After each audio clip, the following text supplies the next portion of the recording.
Now let's turn on our LED by using push button. Okay, now front panel, drag your push button first and then your LED. Alright, rename it LED and here's my push button. Alright, so let us increase its size.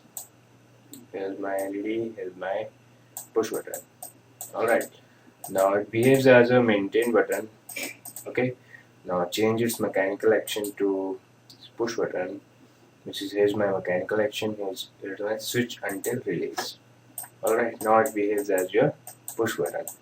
Okay, now let us increase its font size also.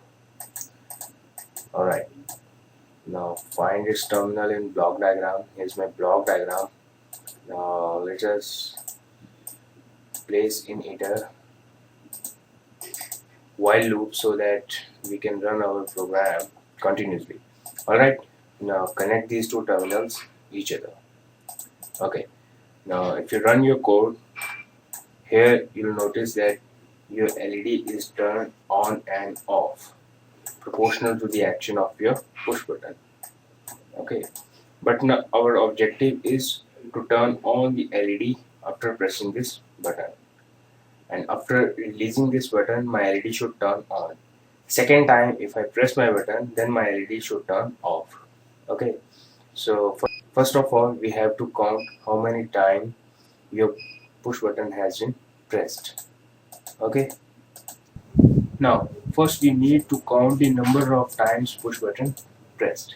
Okay, so go to your block diagram. Here's my block diagram. Let's increase its size.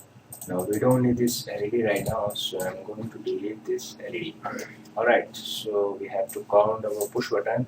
So add a shift register in your while loop, apply its initial condition, let's say 0. Okay, now we want to increment by 1, so add your default value with 1.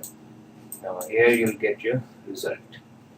Okay, alright, so when do we display the result? The sole decision will be taken by your push button.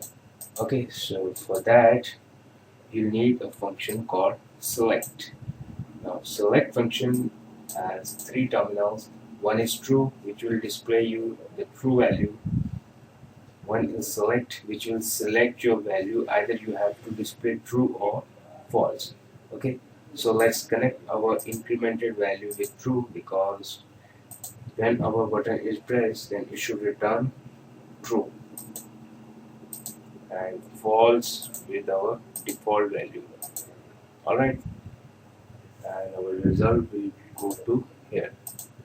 So when my result displays 2, okay, then this 2 will come here, and further it will add by 1, then my final result will be 3, and this process will go on until you hit this top button. Alright, so just add another shift register. Now we are here to compare the value of push button with the default value. Alright, now you know your push button gives you only true or false, so first of all let us convert it to this 0 or 1. Okay, now it will compare this 0, 1 with this default value to make your condition true. So let's say add operator, greater than operator, it will compare this value.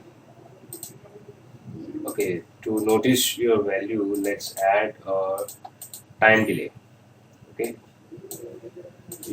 because when you press the button, your condition will be true for a while. Alright, that's why I'm adding small delay, and my decision will be taken by here. Okay, either we have to return true or false value. Okay, so here's my I forgot to display you the result. Here's my final result. Sorry, let's create an indicator.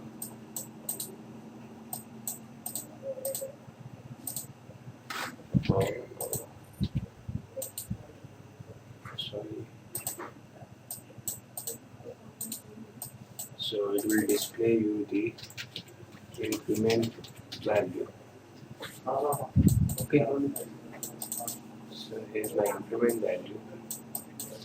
Let's increase its size to 26. Alright. So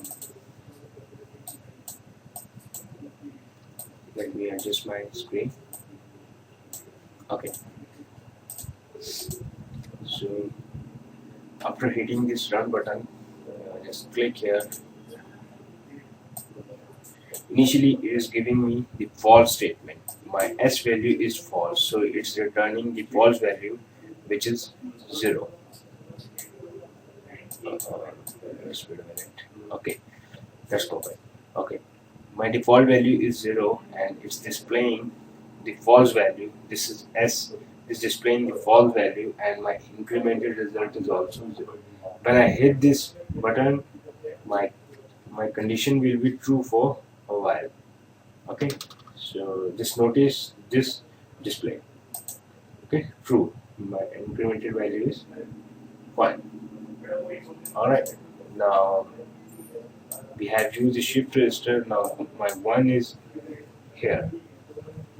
Okay, and this one will add it with 1, which will give you 2. Okay, and again if we press this button, my condition will be true for a while, then it will display 2. Alright, here my result is displaying.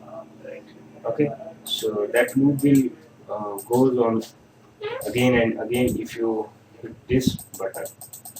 Alright, so that's enough. Now let's do our next exercise to turn on and off this LED by using this push button. Okay.